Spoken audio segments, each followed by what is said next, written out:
Hey guys, welcome to my channel. My name is Gabriella. I'm a certified life coach, a content creator, and a spiritual seeker.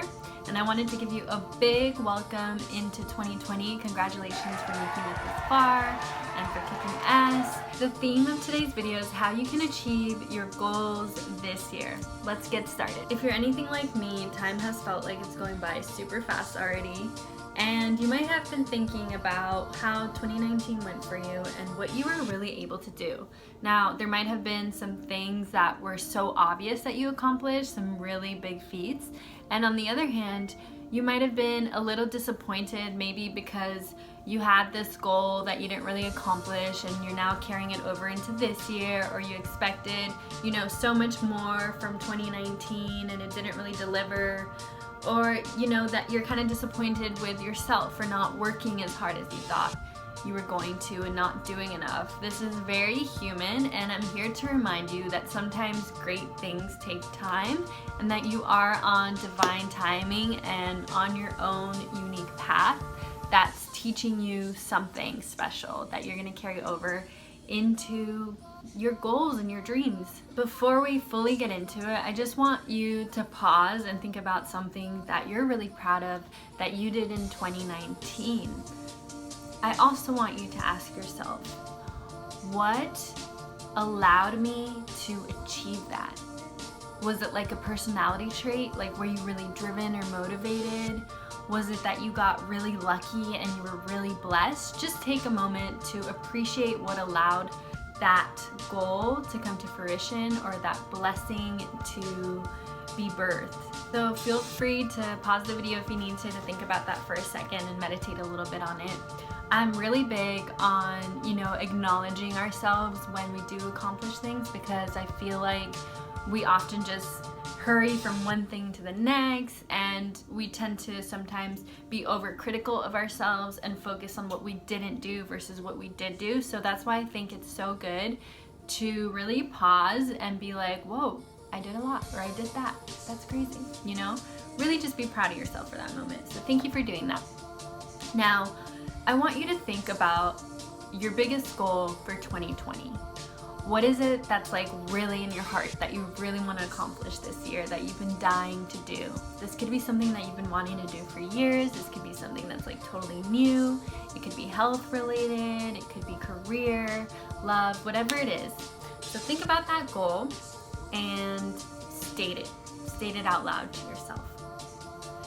So my goal, as an example, is that I want to be more consistent with my content creation and to grow my different social media platforms, the readership of my newsletters, probably my podcast, but most importantly, be more consistent with YouTube and with writing. Now, I want you to think about the why behind this goal. So for example, why do I want to be more consistent with my content creation? Well, because I feel like if I'm more consistent, then it's going to get me more motivated. I'm going to have more content out there for people to get to know me, which is going to lead into, growing my own personal business as a life coach and as a content creator. It's going to allow me to reach more people. If I'm getting more stuff out there, it's likely that things like my channel will grow and I'll have a wider audience, which will help my career. Now I want you to think about what you're going to have to leave behind in order to accomplish that goal. I personally will have to leave behind wasting time. So what that's telling me is that I really have to be more accountable with my time and use it as wisely as possible. Now, I'm using my own example with this because I feel like I had some experience tackling this in 2019 and some wisdom that I can share with you. Even though I'm still not at my goal, I feel like I did make some progress last year. And I want to share with you the tips that I used in order to help me really carve out some time and be more productive towards my goal. In the spring of 2019, I created my own personal challenge, which was to spend 10 hours a week working on my passion projects, which was like doing content creation, so just making this video. And I logged the hours using an app, I think it's called Clock In, and I just would time myself on my phone whenever I started to work on something. And I was able to keep track of really how many hours a week I was doing, how many hours per day. And this really motivated me to hit my 10-hour mark each week. But even when I didn't hit it, I was still working, right? I was still working towards my goals. Now the key is here not to be hard on myself when I didn't hit those 10 hours, because the old me would have seen that and would have quit. I can be a really extreme person, and so if I'm not doing something perfectly, sometimes I'll quit it. So it was really important to be self-compassionate with myself and understand that maybe 10 hours weren't totally possible each week, but I could at least try and get there. That could be my intention, right? So it didn't really matter how many hours I did. What was important was that I was chipping away at my really big goals. As long as we are working towards our intention and making some sort of progress, we're doing great. So I really want you to remember that. Another goal I was able to accomplish in 2019 was to start a regular workout routine. Now, I started out really small because I wasn't used to working out regularly, and to be honest, I don't really like to go to the gym or like do any hardcore workouts. I'm more of like a walker and a dancer and that kind of thing. But I wanted to do some cardio every day. So I started a challenge to work out for 10 minutes a day. That's it. You see a pattern here, 10-10. So each morning I would roll out my yoga mat and put on a YouTube video that was 10 minutes long, go through it. I would do full body one day, abs the other, butt and legs the next day.